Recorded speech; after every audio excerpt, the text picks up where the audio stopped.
स्तोत्र संहिता 16. हे देवा, माझे रक्षण कर, कारण मी तुझा आश्रय धरला आहे. मी परमेश्वराला म्हटले, तूच माझा प्रभू आहेस, तुझ्या परते मला सुख नाही. पृथ्वीवरील पवित्र जन हेच श्रेष्ठ होत, त्यांच्या ठायी माझा सगळा संतोष आहे. जे परमेश्वराला सोडून अन्य दैवताच्या भजनी लागतात, त्यांना पुष्कळ दुःखे होतील. ते रक्तमय पेयार्पणे अर्पण करतात, तशी मी अर्पण करणार नाही. मी त्यांच्या दैवतांची नावे उच्चारणारही नाही. परमेश्वर माझ्या वतनाचा व प्याल्याचा वाटा आहे. माझा वाटा सांभाळणारा तूच आहेस. माझ्यासाठी मापनसूत्रे रमणीय स्थानी पडली आहेत. माझे वतन माझ्या मनाजोगे आहे.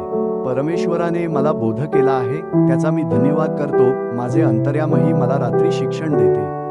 मी आपल्यापुढे परमेश्वराला नित्य ठेवले आहे. तो माझ्या उजवीकडे आहे, म्हणून मी ढळणार नाही. म्हणून माझे हृदय आनंदित झाले आहे, माझा आत्मा उल्हासतो, माझा देहही सुरक्षित राहतो. कारण तू माझा जीव अधोलोकात राहू देणार नाहीस. तू आपल्या भक्तास कुजण्याचा अनुभव येऊ देणार नाहीस. जीवनाचा मार्ग तू मला दाखवशील. तुझ्या सान्निध्यात पूर्णानंद आहे. तुझ्या उजव्या हातात सौख्ये सदोदित आहेत. आमेन.